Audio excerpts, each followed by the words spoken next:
Hello UPSC aspirants, my name is Shambhavi. Hope you all are doing good.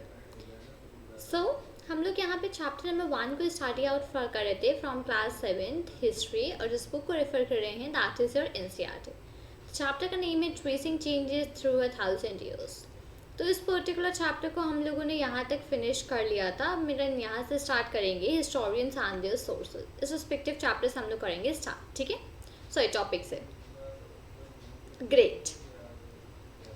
Historians use different types of sources to learn about the past depending upon the period of their study and the nature of their investigation. अब historians जो हैं वो अलग अलग तरीके के sources को use करते हैं चीज़ें लर्न करने के लिए. पास्ट में क्या हुआ था उन सारी चीज़ों को समझने के लिए वो अलग अलग सोर्सेज को यूज़ करते हैं. ठीक है, जो भी एक पीरियड होता है जिसमें वो स्टडी करते हैं उस पीरियड पे डिपेंडिंग होते हुए और इन्वेस्टिगेशन का नेचर क्या होता है, इन सारी चीज़ों को समझते हो ये सारी चीज़ें यहाँ पे पुट आउट करते हैं जो हिस्टोरियंस होते हैं. ठीक है, जैसे कि पिछले साल for example you read about rulers of the Gupta dynasty and Harshvardhan. अब जैसे कि हम लोगों ने क्लास 6 में पढ़ा था गुप्ता डायनेस्टी और हर्षवर्धन, इन सब लोगों के बारे में पढ़ा था, रूलर्स वगैरह के बारे में हम लोगों ने स्टडी आउट किया था. So, in this book, we will be read about the following 1000 years from roughly 700 to 1750. So, इस पर्टिकुलर बुक में रफली हम लोग 700 से 1750 तक पूरा स्टडी आउट करेंगे. ठीक है, so you will notice some continuity in the sources used by the historians for the source study of this period. अब यहाँ पे आप एक continuity नोटिस करोगे जो भी सोर्सेस वगैरह हिस्टोरियंस यूज़ कर रहे हैं इस पीरियड को स्टडी करने के लिए उसमें आप एक कॉन्टिन्यूटी नोटिस करोगे. Right, so they still rely on the coins, inscriptions, architecture and textual records for information. तो वो लोग अभी भी कॉइन्स, इंस्क्रिप्शंस, आर्किटेक्चर और टेक्सचुअल रिकॉर्ड्स इन्फॉर्मेशन वगैरह के लिए उस पर अभी भी डिपेंड करते हैं. ठीक है, but there is also considerable discontinuity. But अभी भी उसमें कंसिडरेबल कंसिडर करने वाली डिसकॉन्टिन्यूटी है. So the number and variety of textual records increase dramatically during this period. तो जो नंबर और जो टेक्सचुअल रिकॉर्ड्स हैं उन सबकी वेराइटी इस पर्टिकुलर टाइम पीरियड में काफ़ी ज़्यादा इंक्रीज हो गई है.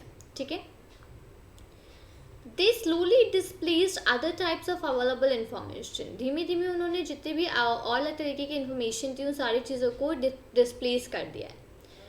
Through this period, paper gradually became cheaper and more widely available. अब इस पीरियड के टाइम पे जो पेपर है वो काफ़ी ज़्यादा ईजिली अवेलेबल हो गया है और उसके प्राइस वगैरह भी काफ़ी ज़्यादा चीप हो गए हैं. Right, so people used it to write holy text, chronicles और rulers, letters and teachings of saints, petitions and judicial records and for registers of accounts and taxes. तो जो पीपल थे वो उसको यूज़ करा करते थे होली टेक्स्ट वगैरह को लिखने के लिए. ठीक है, जो क्रॉनिकल्स जो रूलर्स होते थे उसके लिए, जो लेटर्स होती थी, जो टीचिंग्स होती थी सेंट्स वगैरह की उसके लिए यूज़ करते थे, जुडिशल रिकॉर्ड्स के लिए यूज़ करते थे, टैक्स और अकाउंट वगैरह के रजिस्टर्स को मेंटेन करने के लिए यूज़ करा करते थे लोग पेपर को. So manuscripts were collected and wealthy people, rulers, monasteries and temples. तो जो मैन्युस्क्रिप्ट्स होते थे फिर उनको कलेक्ट कौन करता था, उनको जो भी रिच पीपल होते थे या जो रूलर्स होते थे, जो मोनास्ट्रीज होती थी, टेम्पल्स होते थे, वो लोग उसको कलेक्ट कर लेते थे. दे वर place in libraries and archives. अब इन सारी चीज़ों को लाइब्रेरीज और आर्चीव्स वगैरह में प्लेस किया जाता था. These manuscripts and documents provide a lot of detailed information to historians. अभी जो मैन्यूस्क्रिप्ट्स हैं और जो डॉक्यूमेंट्स वगैरह हैं ये एक काफ़ी डिटेल्ड इन्फॉर्मेशन प्रोवाइड करती हैं हिस्टोरियंस वगैरह को. बट इवन ये काफ़ी ज़्यादा डिफ़िकल्ट होती हैं यूज़ करने के लिए. ठीक है, काफ़ी ज़्यादा डिफ़िकल्ट होती है. आर्चीव्स क्या होती हैं? सो आर्चीव्स एक ऐसी जगह होती है जहाँ पे डॉक्यूमेंट्स और जो मैन्यूस्क्रिप्ट्स हैं उनको स्टोर करा जाता है. ठीक है, so today all the national and state governments have archives where they keep all the old official records and transactions. तो आजकल जो भी नेशनल या फिर जो स्टेट गवर्नमेंट्स होती हैं सबके पास आर्चीव्स होते हैं जहाँ पर वो सारा का सारा पुराना ऑफिशियल रिकॉर्ड्स और ट्रांजैक्शंस को रखते हैं. ठीक है,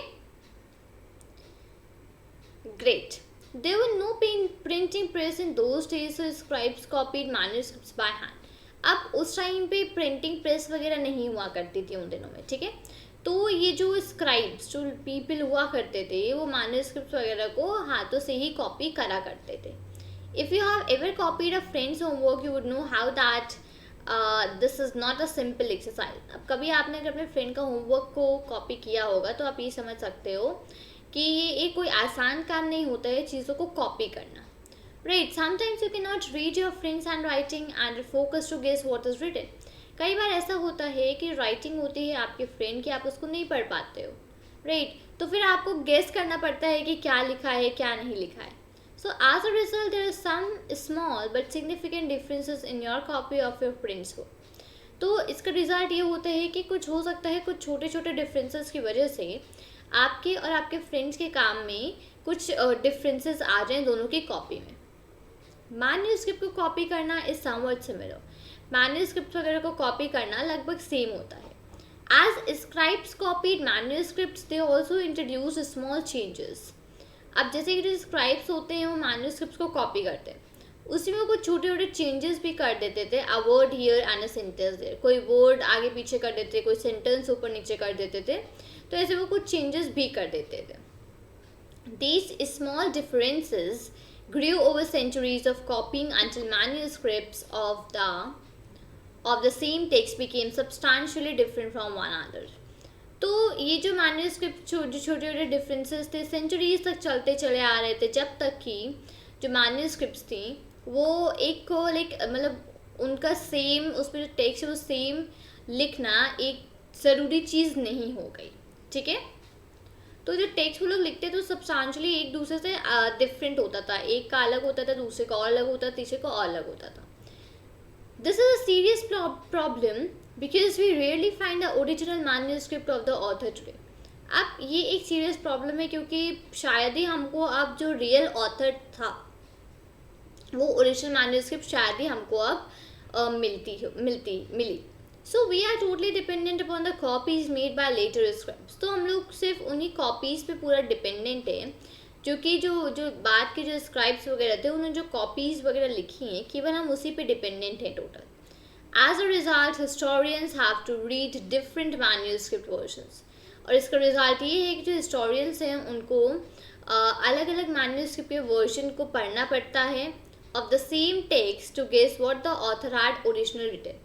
और उन्हें इसलिए मतलब पढ़ना पड़ता है इस वर्जन्स को ताकि उसमें जो टेक्स्ट लिखा है उसको वो गेस कर सके और ऑथर ने क्या असलियत में लिखा होगा उस चीज़ को वो गेस कर सके। तो इसलिए वो अलग अलग मैन्युस्क्रिप्ट के वर्जन्स को पढ़ते हैं जो जिसमें सेम टेक्स्ट होता है, उन सब चीज़ों को पढ़ते हैं और उसमें गेस करने की कोशिश करते हैं कि जो ओरिजिनल मैन्युस्क्रिप्ट लिखी होगी ऑथर ने तो उसमें और क्या क्या चीज़ें ऐड हुई होंगी और क्या क्या चेंजेस उसमें हुए होंगे, ठीक है। On occasion, authors revise their chronicles at different times. जो भी कोई ओकेशंस होती थी तो उसमें जो भी ऑथर्स होते थे उन्होंने जो भी चीज़ लिखी होती थी वो अलग अलग बार उसको रिवाइज करते थे। The 14th century chronicler Ziauddin बरानी, 14th century के जो क्रॉनिकलर थे ज़ियाउद्दीन बरानी, उन्होंने wrote his chronicle first in 1356। उन्होंने अपनी फर्स्ट क्रॉनिकल 1356 में लिखी थी और उसका जो दूसरा वर्जन था वो आगे 2 साल बाद लिखा था। The two differ from each other, but historians did not know about the existence of the first version until the 1960s। तो उन दोनों ने डिफ़र किया एक दूसरे से, लेकिन जो हिस्टोरियंस हैं उनको नहीं पता था इस एग्जिस्टेंस के बारे में। जो कि फर्स्ट वर्जन थी 1960 तक हिस्टोरियंस को उसके बारे में नहीं पता था। It remain lost in library large collections. वो लाइब्रेरी का जो लार्ज कलेक्शन है उसी में खो गई थी। New social and political groups. The starting of the 1000 years between 700 and 1750 is a huge challenge to historians। अब ये जो सोशल और जो पॉलिटिकल ग्रुप्स इसमें पढ़ते हैं कि जो स्टडी है हज़ारों साल की, 700 से 1750 तक जितने भी ईयर्स हैं इनके बीच की, तो ये काफ़ी ज़्यादा एक बड़ा चैलेंज है हिस्टोरियंस के लिए इसको स्टडी करना because of the scale and variety of developments that occurred over the period. तो क्योंकि ये जो वैरायटी डेवलपमेंट्स की जो वैरायटी हुई थी, जो स्केल हुआ था, वो जो इस पीरियड में हुआ था, उसके रीज़न से ये काफ़ी ज़्यादा वो है, मतलब डिफ़िकल्ट है पढ़ने के लिए. At different moments in this period new technologies made their appearance. अब अलग अलग मोमेंट्स में इस पीरियड में नई टेक्नोलॉजीज ने अपने अपीयरेंस बनाया, like the portion wheel in irrigation, the spinning wheel in viewing and fire arms in bombard. तो अब जैसे कि इरिगेशन के लिए जो व्हील्स होते हैं, ठीक है, वीविंग के लिए जो स्पिनिंग व्हील्स होते हैं, फायर आर्म्स के लिए जो कॉम्बैट होते हैं, तो इन सारी चीज़ों में अलग अलग चीज़ें उन्होंने बनाई, ठीक है, अलग अलग अपीयरेंस दिया उन टेक्नोलॉजीज़ को. New foods and beverages arrived in the sub continent. नया नया फूड और अलग अलग तरीके की जो खाने की चीज़ें होती हैं वो सब कॉन्टिनेंट में आ रही थी धीमे धीमे, जैसे कि potatoes, corn, chilli, tea, coffee. तो ये सारी चीज़ें वहाँ पर आ रही थी. Remember that all these innovations, new technologies and crops. इसको चीज़ को याद है कि जितने सारे इनोवेशंस है, नई टेक्नोलॉजी, नए crops came along with people. ये सारी चीज़ें, नई टेक्नोलॉजीज और जो इनोवेशंस है, सारी की सारी चीज़ें लोगों के साथ आई. Who brought other ideas with them as well. जो अपने साथ और अलग आइडियाज़ भी ले करके आए. As a result, this was a period of economic, political, social and cultural changes. तो इसका रिजल्ट ये निकला कि एक पीरियड था जहाँ पे कि इकोनॉमिक, पॉलिटिकल, सोशल और कल्चरल चेंजेस ने अपनी प्लेस ली, ठीक है. इन चेंजेस के बारे में हम लोग ने आगे चैप्टर में डिटेल में पढ़ेंगे, चैप्टर नंबर 5, 6, 7 में, ठीक है. तो अभी के लिए इतना ही समझिए कि ये जो पीरियड था इकोनॉमिक, पॉलिटिकल और सोशल कल्चर चेंजेस वगैरह का, तो जो भी नए आइडियाज़ वगैरह, नए टेक्नोलॉजीज़, नए क्रॉप्स, इन सारी चीज़ों से और इकोनॉमिक, पॉलिटिकल, सोशल और कल्चरल चेंजेस काफ़ी ज़्यादा हुए, ठीक है. This was also a period of great mobility. Groups of people travelled a long distance in search of opportunity. अब ये एक ऐसा पीरियड था जहाँ पर कि लोगों का बड़े बड़े ग्रुप काफ़ी लंबी लंबी डिस्टेंस ट्रैवल करा करते थे, अपॉर्चुनिटी वगैरह ढूंढते हुए, अपॉर्चुनिटी की सर्च में घूमा करते थे. The sub continent held immense wealth and the possibilities. जो सब कॉन्टिनेंट है उसमें काफ़ी ज़्यादा वेल्थ थी और पॉसिबिलिटीज़ भी थी लोगों के लिए, ठीक है. So one group of people who became important this period वो द राजपूत्स.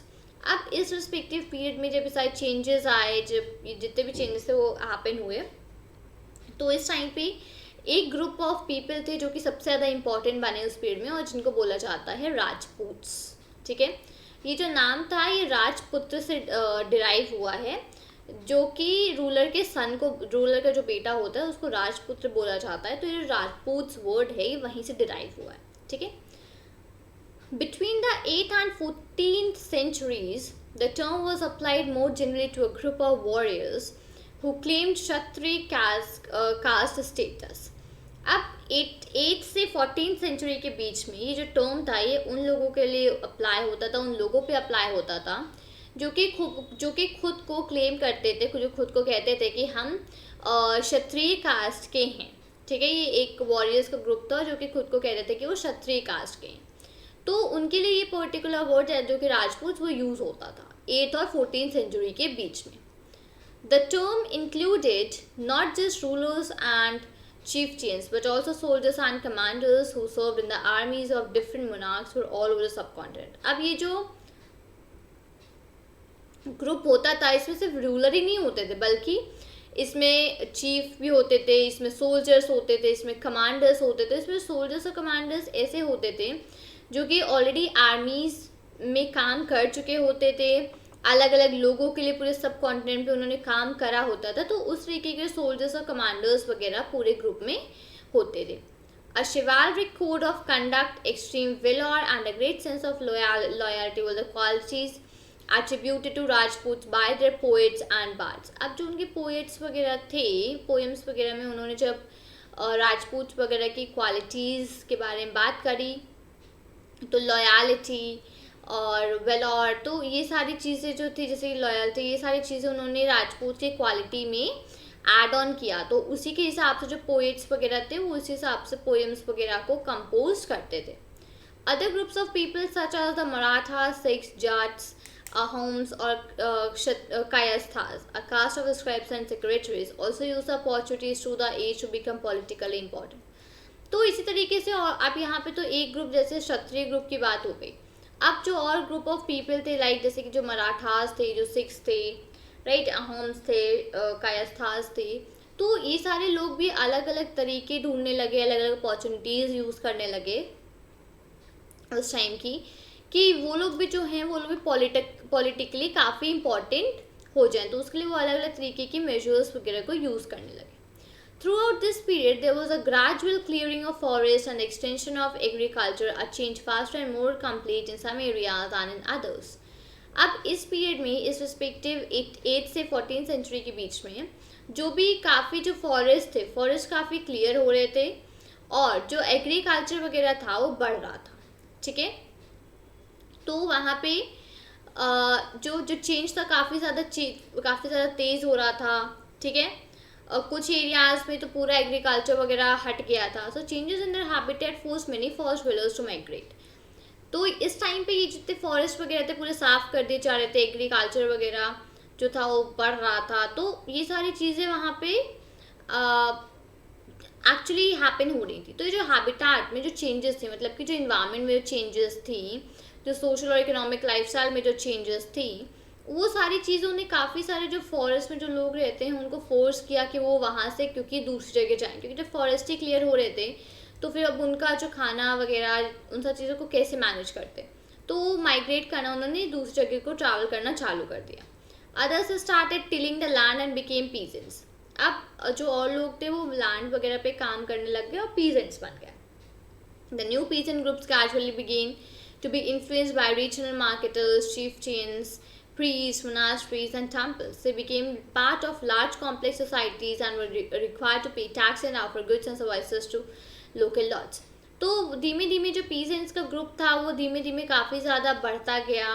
जो रीजन के जो मार्केट्स थे, जो प्रीस्ट थे, मोनास्ट्रीज थे, टेम्पल थे, वो सारे के सारे लोग ये जो पीजेंट्स वगैरह ग्रुप के इन्फ्लुएंस करने लगे, इनको काम वगैरह देने लगे. तो धीमे धीमे करते करते ही एक काफ़ी इम्पॉर्टेंट पार्ट बन गया था सोसाइटी का. ठीक है, जो कि ये लोग टैक्सेस वगैरह पे करते थे, सर्विसेज वगैरह ऑफर करते थे. तो ये सारी चीज़ें धीमे धीमे जो पीजेंट्स थे वो करने लग गए. As a result significant economic and social differences emerged amongst peasants. अब इसका ये फाइनल रिजल्ट हुआ कि इकोनॉमिक और सोशल डिफरेंसेस धीमे धीमे इन पीजेंट्स के बीच में आने लग गए. इकोनॉमिकली और सोशली डिफरेंसेस इनके बीच में आने लग गए. सम possessed more productive land, others also kept cattle, and some combined artisanal work with agriculture activity during the lean season. तो अलग अलग चीज़ें होने लग गई, जैसे कि कुछ लोगों ने काफ़ी प्रोडक्टिव लैंड कुछ लोग के पास था, कुछ कैटल वगैरह को रखने लग गए, कुछ एग्रीकल्चर के साथ कुछ आर्टिस्ट वगैरह का आर्टिसनल वर्क, मतलब ये पॉट्स वगैरह बनाने का काम भी करने लग गए. तो ये सारी चीज़ें भी धीमे धीमे होने लग गई. As society became more differentiated, people were grouped into jatis or subcaste and ranked on the basis of their backgrounds and their occupations.